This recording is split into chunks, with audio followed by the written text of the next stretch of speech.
tune into the Dainhen Butler show.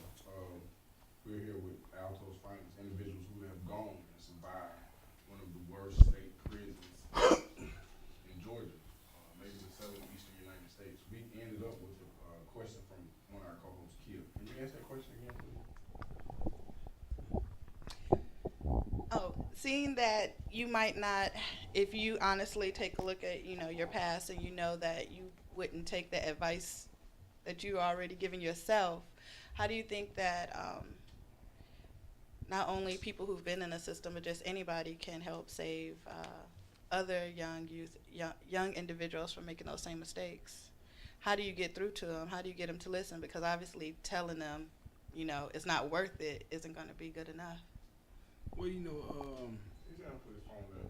So let the sound it's going back, what Butler said, and the position he's in now, the things that he's doing out here, and when you asked the question, you was talking about, what would you tell yourself? Mm-hmm. But now on the flip side, talking to someone else as you made that journey from that person you was before into the person you is now. So you have an authority to be able to speak upon that to those people who are younger than you and the road they might challenge, because you can tell them something that they can relate to. Because the thing that they trying to chase, we done been there and done it. And the things on both sides, we done been there and done it. So, it's all about relating to people. People seem, people take to other people, or people in general, just if you can relate to what they're going through. So, and I say that in that aspect, by going through the things, already being through the things that they trying to accomplish, good or bad, that's how we convey that message. Anybody else? Yeah. Sometimes, like they say, it's not what you see, but it's how you look at it. Mm-hmm. Like, me being young, honestly, my mom, she was there, my dad was there, I had family members that would talk to me, but there was absolutely nothing that they could tell me to get me away from what I was doing, because it's like, that's what I wanted to do. But in the meantime, going to prison, it worked. It pivoted my life. You know what I mean? That experience, it changed me. And one thing I do now, like in the barbershop with the young man, people can talk to them, and sometimes they don't hear them, and I want to share like what he was saying. Like, but when it comes to relating to me, sometimes I have to chime in and let them know. I just came home, I did 10 years in prison. Boom. Now they look at me totally different now. You see what I'm saying? And a lot of times you can't just tell them, but sometimes you have to be there and coach them along the way. But at the end of the day, like with my family, in doing prison time, they were there for me. You see what I'm saying? So that did something to me in a way that nothing else could. I had to learn by experience. And in that sense, like my mom just tell me, you make your bed, you got to lay in it. You know what I mean? I made my bed, I had to lay in it, but I had people that loved me through it all, and that had a great impact on me. I just want to say that. Anybody else? What do you do, Omar? Like, honestly, because you do this on a regular. So from your perspective, because you actually, do this on a wide scale. We Omar we talking, man. What do you do? Dear, you answer the dog. Well, I mean, most people know that I've been, I ain't just started this since I got out of prison. I was mentoring in the juvenile program when it was at Alto. Yeah. So that kind of gave me some experience of how to relate to young people.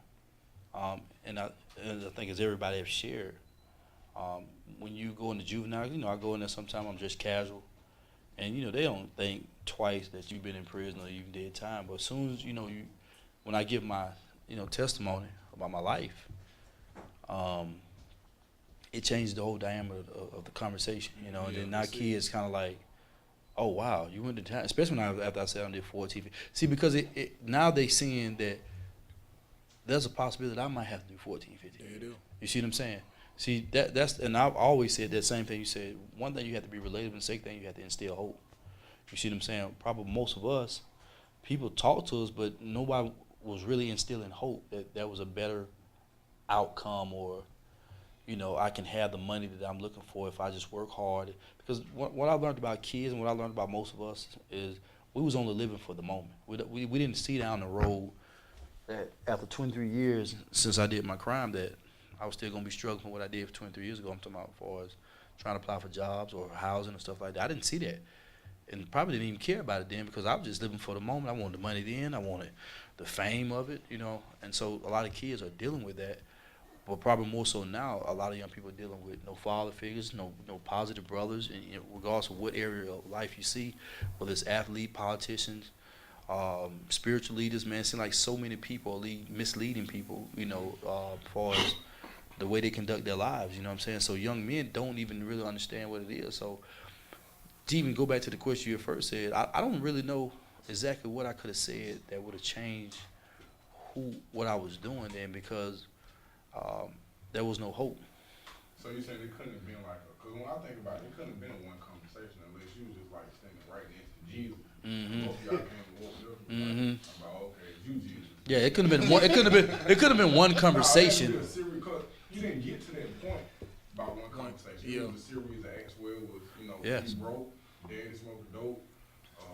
You know, it's a series of things that actually get you to that point where you're like, well, I'm finna grab this pistol, I'm finna go to work like I ain't gonna be hungry. And then you get to that point where it's not even about hunger, it's about shining. Now you just, I thought like Ron was a way of life, like I was supposed to get a trade for it or something. Like, yeah, I thought, like, you know what? It was fun for me. I'm gonna ride this out. But then, you know, It was a hobby. when you think about certain acts, I think like in our communities, man, not to say that we're not exposed to people having the ability to do different things, but in reference to somebody actually just sitting down with me and like a man. I ain't talking about like nobody who's gonna come through and do a motivational speech. I'm talking about like a real man. Like I remember the strongest male figure I had in my life. He's not real popular today. Bill Cosby. The Cosby Show was like a real person that I can see. Like I wanted to go to college because I watched a different world. You know what I mean? Mm-hmm. I wanted to be a lawyer because that's what I saw on TV. And then I think about some of the stuff that the kids are exposed to today. It's like, man, I ain't have hope with Bill Cosby. You got this reality show. You showing up. You ain't got no hope. You listening to Young Thug. You dead. But you know, one of the biggest differences is, like when we was growing up, we didn't have, say, the Omars or you or people that actually been through it. We had the Scared Straight programs where basically they bring them in and like, we gonna help you, you know, like trying to put fear into their hearts, which that didn't work. And you might have an uncle or a parent's friend that, like you say, might come every blue moon and try to speak to you. We didn't have like men, like true men in our lives. Well, I had them, but they couldn't relate to what my mindset was. So how they gonna even talk to me? Cause they work a 9 to 5, they doing good for themselves, but they can't even surprise nothing that I'm doing. Like, you alright? For what? Like why? We didn't have them type people, but now, as you know, life has progressed, we got more people that's been through the system that's saying, I want to reach back and try to talk to my fellow brothers, whether they just starting off in the system, in the juvenile system, or still in elementary school, or doing this or that have no hope, no choice. Question. BJ, you're a father. How you keep your son out of chain gang? Or your Yep. sons? Phil? You know, you already know I'm on some Yeah, different you stuff hands now. on though. See, No, you hands. fear kill everything with me. Yeah. My son knows somebody asking to get in the game. Man, look, my daddy gonna kill me, dude. I can't do it. They already know how it's gonna go down. Back to that conversation, like I said, the best conversation I ever had growing up was fear and silence. I had an uncle that did 32 years, and I wasn't living when he was in prison, but once he got out, I met him, and the first thing he said, like, BJ, go get some water. I'm like, dude, you ain't my dad. Pow! He like to knock all my teeth out my mouth.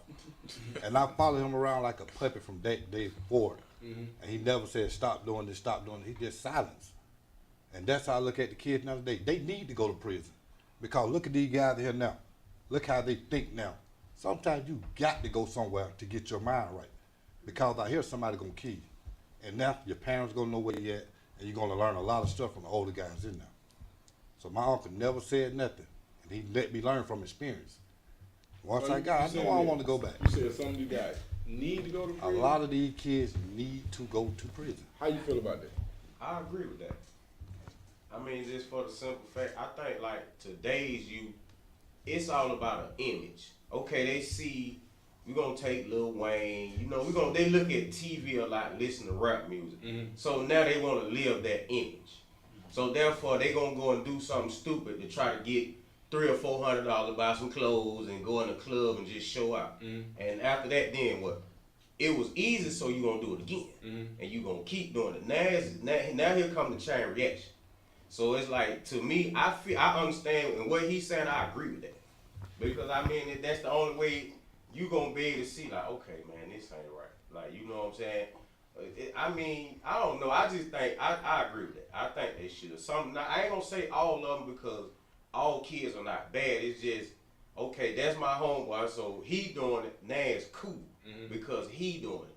But you don't really know why he doing it. He doing it, as you say, daddy smoke dope, we broke, so you just gonna join in because that's your homeboy. But you don't have no reason in the world to do it, because you well taken care of. You following him. He has in his mind, he has a purpose for what he's doing. But you know, like I say, I just think like a lot of kids, it's too much of an image they feel like they got to uphold. And if you know, I mean, you know, when going to prison, you're going to be stripped of everything. You got the bare necessities now. Now you're going to start kind of, you know, understanding like, well, okay, man, now I got some of the things that I was doing, it was really stupid. Because what did I get out of it? This cold hard steel, these 3 hots, and them boots they just gave me. So, I mean, you know, I agree with that. Like, you know, because it'll be like a wake-up call. I ain't saying they got to go and do time as we did, but I'm just saying, we going to sit you down for a minute. We ain't going to send you to the right street and let you out in 3 months. You know, you ain't learned nothing in 3 months. So we gonna send you in there for a year or 2, maybe 3. Now you gonna start seeing how they struggle. If you look at their food, it look like it gonna scare you. Yeah. So Now, you know what you thinking of? I don't think they need to go to prison, because I used to go to juvenile a lot. So I go to juvenile and do 90 days. So once I did that 1 or 2 times, I was like, okay, this is like jail. This is like jail for a child. So I got used to that. So that formed in my mind, I can do whatever I want to do and go do some time and still come home. I think they need mentors. I think they need people to help them identify with what's going on in their mind and how to change it. You see what I'm saying? Because I had a father figure.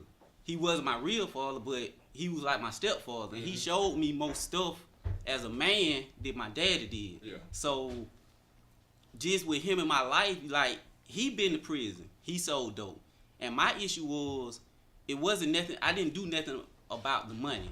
Because, yeah, I was selling dope, and the money wasn't an issue with me. It was just me identifying with my anger. Me learning how to channel my anger, or me learning how to pause for a minute and think before I react. You see, like I was the type of person, I was young and I hung with a bunch of older guys. Yeah. So if we go to the club, they get into it and they be like, okay, let's go to the car and get this, whatever, and we gonna do whatever, I'm with it. Yeah. And they are showing me how to do this stuff. You see what I'm saying? Like, we got into a dispute with a neighbor one time, and my homie was like, man, go get that rifle and shoot in the house. I'm like, okay, cause you know, it's like, this is the things we do. This is the things we do on a regular. So I just think that a lot of youth, they need mentors, man. Yeah. They need people to help them identify with what they going through, how to channel their anger, how to, you know, like just navigate through life, because they ain't got no role models. Yeah. So Big I deal. don't, Well, you know, my whole view of this thing gonna be totally different. So I'm thinking on the wide aspect. I'm saying that solution is, I feel like what we need to do as people, not just because I've been to prison and I've been through a lot while I was in prison. I ain't talking about the thing that led me to get into prison. I'm talking about the solution right now, what we need to do. Because you think about it, in society, how society got it all built up. I'm talking about the media. I can go on Facebook. I can go Google. Anything that I pull up that have to do with blacks, it's gonna be 4 things that's gonna come up. We gonna be broken up into 4 different type of blacks. This is what make you an African American. And you think I'm lying, you do your research. You either an athlete, entertainer, a homosexual, a thug. That's it. That's what society got us portrayed as. What we got to understand is, what we got to give these youth opportunity to win. Yeah. Meaning that, okay, you ain't got to sell drugs. If you go to college, you're going to get a good job. You know what I mean? If you go to school, you got the opportunity to do something with your life. But the problem is, we don't own nothing. We don't give each other a chance to win. You see what I'm saying? Yeah. I go to a store, I walk in there, a successful business, Yeah. and walk in there, it's owned by whites. I might see some black people working. Yeah. But when they all run it all the way up to the CEO level, you got whites. Yeah. You got Asians. You got other ethnic background that control the money, the economy of our neighborhoods. We need to go ahead and start unifying our dollars. I agree with that. You know what I mean? It ain't just us. I'm talking about, we got enough millionaires, way more millionaires, African American millionaires, than we had back in the 20s, Yeah. in the early 1900s, right after slavery, during the Reconstruction, when all these here black communities was coming together and building all type of, everybody done heard about the Black Wall Streets and stuff like that. These people started with nothing. These was farmers. Now we got multi-millionaires, plenty of them, whether they're athlete, music, directors, whatever they do. They got plenty of dollars. But what we got to get them to understand is start investing in our communities. Everybody want to get out the hood. Why? Why can't we turn our hood into Build the hood up. build a hood up? I'm glad you said that. I want to take on to that. I think that in one particular time, or what's taking place right now is in reference to just the idea of people needing to go to prison. I've seen some individuals, I know they're on their way to prison. I'm a case manager for Edwards Teen out in Clayton County, and I got some dudes out there just like, I can talk to both of us turn blue in the face. You got to be it in you. You got to be it in you. And unfortunately, it's not because that's the only outcome for you. It's because that the system that we live in, they don't provide the necessary essentials so that person doesn't have to go to prison. Like right now, they'll take the test scores of our second and our third graders, and instead of determining how they need to restructure the education system, they'll start determining how many prisons they need to build. So that's their definite outcome. And then when you have individuals who have investments in the prison population, these same individuals have a say-so in our education system, then what you have is a pipeline. You have the elementary to prison pipeline. So it's slavery at its worst, because you have a situation where these kids we've shown that we have, all kinds of potential. Man, we weren't invited to this country. And I know that my co-host gonna get mad because I'm always going on my African rap. But what I'm saying is when we came over here, man, my people were jumping off the boat, man. They was like, we ain't dealing with this. And we came from something we came from the impossible. In reference to us having a lot of millionaires, we do have more millionaire African Americans. The only thing is, I try to look at what they're becoming millionaires off of. Like when I think of hip hop now, when I think of music right now, think of your favorite rapper or the hottest rapper, or you can turn to any station right now. And you know what? Right now you can turn I ain't gonna say the station, but the main station in Atlanta, and it's black people being killed in every song. Every song that come on those stations, and you have major corporations that actually advertise on these stations. And when that is a factor, see now it's not just a movie star or a rapper. These people had not projected themselves to the top. They were chosen to one degree or another. Right now, you can't be a rapper unless you sold dope. You got to be hot. You got to be an ex-trap boy in order to be a successful rapper right now. And then when you start thinking about just our comedians and our actors, if that comedian don't dress up like a woman at some point in time in his career, then you get David Chappelle. You get something different. Then it coincides with what you're saying. A thug, an athlete, and all those other, go ahead. That comes back to what I was saying about how the media portrays us. I'm not talking about the media. How we gonna portray each other? How we gonna see each other? Forget how America sees us. We already know how America perceives us. You know what I mean? Because we know we was once, our ancestors speak of slavery. Yeah. You see what I'm saying? So forget that. With that thought process, I'm not gonna fight with America about your perception of us. Because one thing I understand, and one thing I know for a fact about this country, it respects the money. We got more spending power than any ethnic group in America.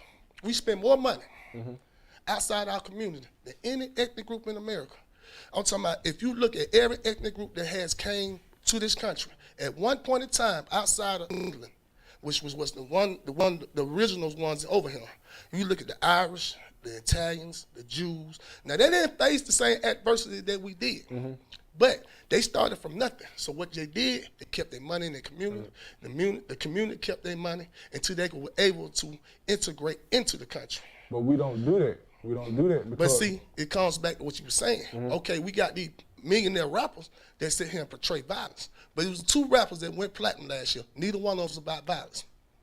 Drake and who else? No, J. Cole and Kendrick Lamar. That's what's up. What's his name? Them only 2 rappers that went platinum. Now, what the record companies gonna sit there and tell you, and what media gonna tell us is, hey, the only way that your music gonna get out if you talking about killing Butler. And every black man that ever walked this earth. That's the only way you're gonna get some money. Okay, they're gonna get you to portray that. But that's what America gonna do. They gonna want you to have your society and your community in a negative light. We glorify that. We stand behind that. You see what I'm saying? We got a stamp on that. But me, personally, how I feel, that if we can get these people to understand and get to the mindset of saying, okay, it's not about you. It's going bigger than you. Because once I die, once I die, my children going to be black. My children's children is going to be black. Once I die, what am I leaving them? You see what I'm saying? If I'm going to leave them the same opportunity to win as saying another ethnic group would, as a Caucasian would, if I'm leaving a business behind them where they have a successful chance of living. See what I'm saying? That's what I'm saying. When you talking about, for right now, we got a problem. What's the solution? Okay, we can talk to this kid right here. We killed that problem for this day. But what about tomorrow? What about the day after that? It's like when you ask little man that question about, hey, if you couldn't convince yourself, how am I supposed to be able to convince somebody else? Yeah. Because you got to have something for them to understand, something for them to see. Because, I was running blind myself. I had dreams I'm going to play football. That was my whole dream. Ever since I was little, I'm going to play football. My mama used to drive almost 30 miles in a Pinto, making $150 a week to take care of me. You know what I mean? Now, people say, all right, there's you well off and all that him. You know what I mean? I got drug dealers throughout my family. You know what I mean? My cousin was driving a BMW at 14 years old. Straight up. Can't make this up. This is what he did. You know what I mean? So I looked at it. I had nothing else. You know what I mean? I glorified him because he was the success that I wanted. Can't wait till I get out of college. I don't know if I'm going to make it playing football or not. But if I had a corporation that I knew they're going to hire me, you know what I mean, give me the same opportunity as the next person.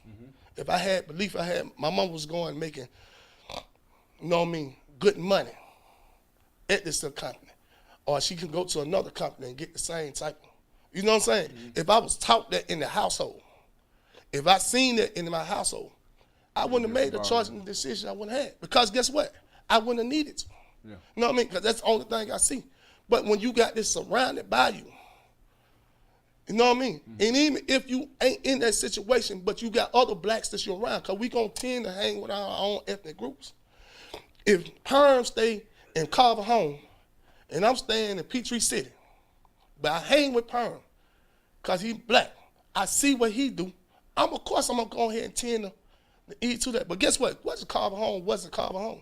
It was a good, nice apartment, you know what I mean, or whatnot. And we still hung with each other. We going to have like minds. Not saying that all of us going to do no dirt. Because, innocent, you got some individual always going to try to find a way over. But the chances of it is going to be minimized. We got to create a community for these young kids to grow up in. Not a hood, not a block, not a gang, but a community. Corey, what you about to say? I have the same understanding and aspirations of it, but we living in a society that's doing everything they can to knock that. It's no longer even the old saying like the crabs in the basket. When somebody trying to get out, you pull them back. No, we getting out. But we keep running through the same situations as when somebody do make it out. They so happy to make it out. Not many of them looking back to try to pull people back. They like, I done been through all this to get my first million or my millions or my contracts. I did this. I might look out for my family and my little homeboys around me. But you telling me to let me take 2-3 million. Then he gonna take 2-3 million. He gonna take 2-3 million, and we gonna pool our money together and go look out for the community. They have no understanding on that whatsoever. They mind frame is not even set on that, and this is the system that's been set up and designed to keep us from thinking like this. The system, our mindsets are not even like that. Like I might think like that, you might think like that, because we've been through a struggle. We've seen how when we've been put in a place and say that I didn't get no money this week on my book. You didn't get no money this week on your book. Omar got some money on his book. So we like, man, can we bust a meal together? You know what I'm saying? And we can sit down on 2 soups, some crackers, and some peanut butter or whatever, and we can make a meal and we can sit down and eat together. We've been there, we understand that. So it's easy for us to say, okay, this. But the people that's out there in the streets, they don't see that. They don't see that. And when you do start, it's sad to say, when you do have people start speaking out like that, if you already not a public figure, but if you got people start speaking out, this system is designed, and I don't want to say whether it's black, white, Jew, Gentile, whatever, but they would do everything they can to destruct you, trust me, because they don't want to see us survive. I hear what everybody is saying, and I hear all sorts of different views on the same issue. And I want to shed light just a little bit, because we have to be able to reach our youth where they are sitting and listening to this show right here, because we don't want any of them to listen to the show and feel like, oh, I'm entitled. There's nothing going on in the community. There's nothing happening. I am the underdog. I'm the underprivileged. So I'm just going to go ahead and do what I'm supposed to do to get where I'm supposed to go. Because look at it. They're even talking about it on the radio show. America is not the only society in the world. We are human beings, and there are other societies in the world. The problem we are having with the youth in America is the biggest. If you compare it, and I'm speaking as an international person, if you look at other societies, they have less. They don't have as much as we do in this country. We have more than most people around the world. At $10 that you make here, there are people in the world somewhere that are living off that $10 for a whole month. So when we take in terms of entitlement, I think that American youth have more entitlement than any youth around the world. There are people that are making it around the world on nothing. In fact, if you go in those societies, it's the people who come from places where they were underprivileged that end up succeeding. It's always the people who had money, who had a life that fail. So the theory you guys are pushing doesn't work, because in reality, even if you give people schools, you give them education, you give them businessmen, even if somebody else took their money and gave it to a community, that will not change the essence of the individuals in that community. I have to disagree, and this is why I have to disagree. Okay. It's because as an anger management specialist, you're talking like to one of the most angriest persons in the world. I used to be like real angry. Like, I was about to come there. Yeah, if you yeah, allowed okay. me to finish, I was going to come there. Okay. Because I think that there's a deeper problem rather than just community. I think there's an anger problem that's never really addressed. Our children are hungry. And something is fueling their anger. Something is happening. And I'd like somebody to, maybe that's where you can come in. I'd like somebody to talk about that, because we need to talk about that. Because we can talk about bringing business people and changing. That's going to take some time. With time, things will change. But right now, we have children that are hungry. And the more they listen to these stories about what's going on and what we don't have and what they're entitled to, they are already an entitled bunch. What can we do right now to address the anger that they feel? Okay, look. So here are some of the key elements that determine the outcomes of any individual, no matter where they come from. Their support system, their education system, and their economic state. When you begin to allow an education system to be as deprived as the United States has one of the worst public education systems in the world. Okay, and then Georgia ranks 4th in the worst education system in these United States. That's a common fact. So when you have a situation like that, what I found with anger management is those individuals who are the most effectively educated, they're less likely to go to prison. I found kids, when I do community service, I don't give them physical assignments. I have them to do book reports. It may be on Marcus Garvey, it could be on Angela Davis. And I have them to read them out loud, because what I found is those individuals who can describe their feelings, they're less likely to act out in a physical manner. So when I'm saying all that to say this, that there's something wrong with our education system, and it's not by chance, it's by design. Because when you take an individual, when you think of the United States has the highest prison population in the world, that doesn't mean we have the highest population of people. That just means that we send more people to prison, but it's not by chance, it's by design. Think about all of the jobs that are created because of the prison system. Think of the towns like Hamersham that 65% of their population is employed by a prison. The first thing they do right now before they create a town, before a hospital is built, you know the first thing they build? A prison. It's a form of income for a large majority of individuals. So when this becomes a fact, this is what you have. I know y'all don't like me to talk about Africa. Look at Omar. I know he's going to scream the white Jesus in a minute. But let me say this, is that when African Americans came out of slavery, and I quote unquote, and we slid off into involuntary servitude, what took place is this. The amount of prisons that were established began to increase. The same individuals who owned the most slaves during slavery, these are the people who became the wardens of the prisons. You see what I'm saying? And it's not that we start breaking the law, all of us, oh, we free, let's start breaking the law. That's not how it took place. The goal was to do this, and I talked about this on the last show. When you talk about the Angola prison, the Angola prison it derived from the Angola, there's a place in Africa, and the name is Angola. The Angola prison in the 1800s used to be the Angola plantation. And at that plantation, our people were brought from Angola, and they were brought here to this plantation to work for free.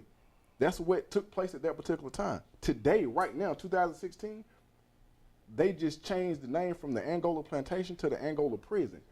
Our people are still working there for free. You see what I'm saying? The goal for the average American is to get a set of work skills to an individual, get work done at no cost. That's how they built this country. That's how this country continues to move. It hadn't changed. And so when you begin, that's why I talk about Africa and slavery so much, is because when you understand the origin of where you come from and what you are, then you can see where you're going. You can see some of the tools that stacked up against you. If you don't understand, if you take an asshole and you give him $10 million, that don't stop him from being an asshole. You see what I'm saying? That individual got to find out who he is. That's why when we talk about Christmas and Valentine's Day, I want to know what the origin of it is. I want to know how my people reacted to it. And then that way I can understand, how do I fit in this picture? How do I fit in? When I started thinking about prison, you know, when I was in prison, I was like, you know what? It's just me. I'm a little black boy from Decatur. The world against me. I ain't never had no chance. Man, that's nonsense, bro. I went to jail because I was ignorant. I didn't have to play football, basketball, and baseball. I hate sports. I don't even watch it. You see what I'm saying? But people expected me to do that. I'm saying that to say this. I didn't understand that I had an entire toolbox. I could have used all them tools, but I'm so used to using the pliers for the TV, for the bike for my bike, for everything. You gave me pliers, screwdriver, and a hammer. So that's all I was using. I ain't never understood. It's a C-clamp over here. It's all kinds of tools in this toolbox. But in my hood, I went to East Lake Elementary, Corn Middle School. Okay, all I know is crack and robbing. That's all that I know. But now, at 38, you know what? I go into a room with all races of people. And if I put on my bow tie and shine my shoes and talk, I'm talking your head off. I get more money because I understand what you're looking for, what elements we're dealing with, and how to get what I'm trying to get. But at that particular time, I didn't have the mentors. I didn't have nobody saying, you know what, that ain't what you want. If you're trying to get money, that ain't how you need to get it, because it'll be temporary, but in the long run, it's going to cost you. Man, I have some of my clients are police officers. I done had the sheriff, Brown, then bought some of my books. I'm saying all that to say, I understand now what kind of tools I'm dealing with, but I also understand the system that we deal with. It's not designed for us to win. When you start thinking about mass media, Omar, I know you about to chime in. When you start thinking about mass media, whenever you see a black, right now, you can pull out your phone and go to Fox 5 right now. It's a black dude that killed somebody, and it's a black dude that got killed. So then what you're saying is education, and we need to talk about that. because then we need to educate our children, not just make them more angry, because the more they listen to these stories, they just get more angry, and it doesn't solve the problem. When you say It's listen to the still our stories- children that are in jail. We are populating the jail still. We need to talk about what we're gonna do. Well, let me share this right quick. I think the point is, one point he made that I agree with is, we want to use our testimonies to definitely enlighten our young people, man, to make better choices. Yeah. One thing that I'm always in debate with people about it. I don't, we can talk about civilization, how they were built. Every civilization was built off poor people. Everybody didn't grow up a king. Everybody didn't come through a king lineage. Some people was slaves. Some people was, wasn't privileged. All right. Mm-hmm. So we can talk about that, and we can debate that, and all of. In America, man, we have an opportunity to have a better life. For each one of these individuals here, we made some bad choices, and I'm gonna keep saying it. Did no white man tell me to pick up no gun? Okay. Hold on, can I challenge that? Before you finish that, no, you can Because challenge I'm all gonna you forget. want. I don't care. I'm gonna forget what you're saying. I really want to ask you a question. The thing is, I say one thing I don't encourage my mentor, because I don't talk about. Let me say that I educate them about racism and whatever, but I don't care what type of education system you build. All right, it still go back to the parenting of how we raise our kids. Yeah. You see what I'm saying? Because most of men here probably didn't have the role models or the male figures in their life or the parenting that encourage. Because you can have the best, as you just said, you can have an asshole, give him $10 million, he's still an asshole, Mm-hmm. right? You can put all the resources in the world right there, but if you don't encourage your kids to read, if you're not taking time to sit down with them and making sure they're doing what they're supposed to do, if your time is all wrapped around, you come from work, I'm tired, I'm gonna kick back, I'm gonna watch some sports, I'm gonna make sure I try to run and go get every girl in the neighborhood, or I'm gonna go spend all my money. If you don't take time, parenting is not a 9-to-5 job. It's a 24-hour day, 7 days a week. A lot of us was neglected that opportunity to have parents who controlled our lives and make sure that we did what was necessary to educate us. The Cap County may have one of the worst cities, but guess what? Our black men still need to go to school. They're not. Our young black men are failing that, man. And so now most of our kids are desensitized because I don't care if you use my record label. If I choose to put these lyrics here, I'm writing these lyrics. They're not writing my lyrics. When you look at NWA, what type of lyrics would they write? And so you got a guy who took some interest and said, you know what? And see, that's why I'm trying to tell people are business. These people are business by business. So if I see these guys love what Corey do, guess what? I'm gonna put some money behind Corey. All right, guess what? He's seeing where it's work. Now he gonna write the same music because it used to be about country. Everybody was into the country music. Everything was country. But then soon NWA and Two Live Crew went on this roar about gangster music. And I'm gonna leave it. And I'm gonna say this. I'm gonna stop because America's gonna be judged by the same thing we fight for: freedom. And I'm gonna tell you why.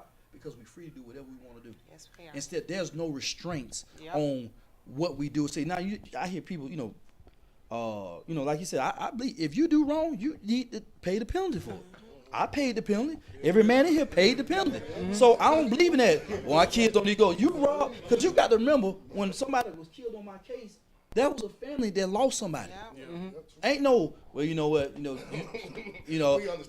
pass on, but just go home and we'll worry. No, that's a family that forgave me, and thank God they forgave me, man. And I was able to sit down with them. But everybody in situation, if them people can see some of these guys now, they probably wish they was in prison or dead. You see what I'm saying? So my point is, our kids are so desensitized now about life. Well, we had a little more respect. If I came in and BJ was over here all the time, most time I probably gave him respect unless he was trying me up or something like that. Then everybody was a different. But most time he was gonna pull my call. Hey, young brother, you know what? You need to start, crease your pants up or tighten your belt up. Man, people don't care about nothing no more. This is a selfish environment. Very. Because you go into these foreign countries, we want to talk about Africa, we want to talk about it. Man, folks would love to trade place with you and do something with their life. Exactly. They would love to just have opportunity to go in and get some popcorn, go to the movies and some AC. Even the prison system is totally different. Man, we live in luxury in prison. Omar, Africa was colonized and we were put down so much we didn't buy things in the store. We bought things through the window.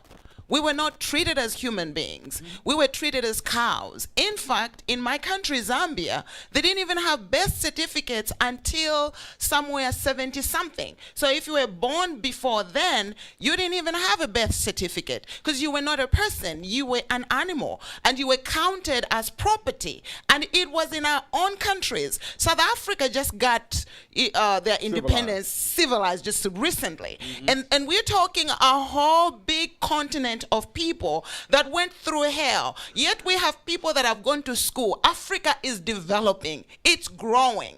And if we, the Africans that are out here in America, don't quite get on the game of getting our lives together and get stuck on what happened in the past, Africa is going to overrun us. And we can't go to Africa and claim Africa as our home because those people suffered and they still endure what came through it. And we have kids that are going to school. We don't have as much trouble with our youth as we do here. So something has to be done that changes the way we think, and the reality of choice has to be talked Let me ask about. this question right here, and I know we got other people want to talk. Before we venture off into left field, let me ask this question right here, because when you say that you made certain decisions, everybody at this, you know, in this panel made decisions, a conscious decision to break laws to one degree. It's not like you tripped off into the prison. It's like, oh, come on over here. No, you did something. You broke the law. So then, this is the question I want to ask. Because when I think about it, I think we live in a racist society, and woe on me for thinking that somebody right now. Woe on me for thinking that. Woe on me for thinking that you know, it's somebody else responsible for the situation that could possibly be taking place. But when I think about racism, I have to ask this question right here: is there any aspect of your life that another race has control over?